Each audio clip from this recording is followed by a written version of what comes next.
ભણેલો હતો. આ રાજા આગળ રમત મેળવી છે એવો નમૂનો હોય છે.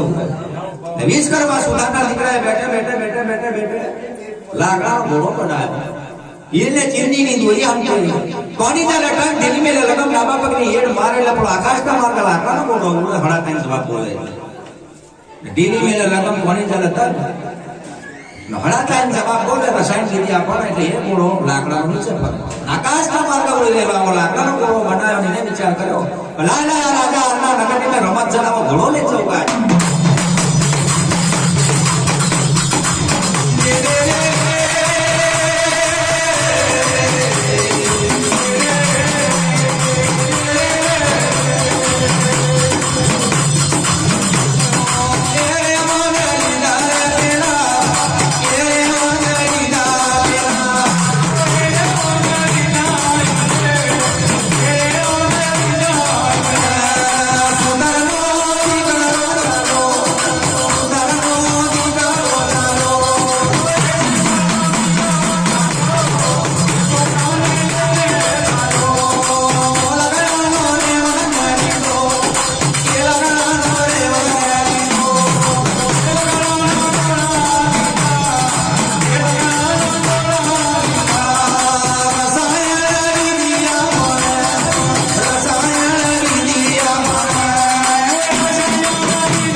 રસાયણ વિદ્યા ભણીને હળાતન જવાબનો બનાવેલો આ ઘોડો લે નગરમાં ગયો.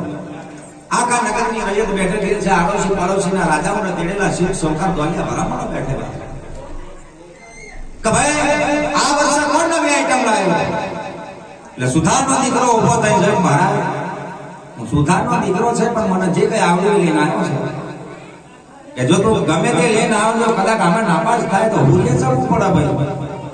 જતો તારી વસ્તુ જો મને લાગે ને હાકી ખાતરી બતાવે તો તને મોકલી ન મળે. મહારાજ કહ્યું તમે કરો કે શું કરવાનું. કાલ લાકડાના રેવન્યા બનાવેલો છે ઘોડો એને ચીરની દોરી કરેલી છે. કોની ચાલો તમે ઢીલી મેલો લગમ ડાબા પગની હેડ મારો હળાચાર રસાયણ વિદ્યાના ભણતર પણ આકાશના માર્ગે આવ્યા. લાકડાનો ઘોડો ઉડે તમારે બેઠું રહેવાય ને ઝાલ્યો ચલાવી દે. એને ચીરની દોરીઓ હંચોલ્યા કરો અહીંયા એનો પવન ખાતા કરશે. રાજા અલગનો ઘર બની ગયો. લાય આવો સુધારનો દીકરો હાથ એના પર રોકો વાળ્યો. રાજા હાથે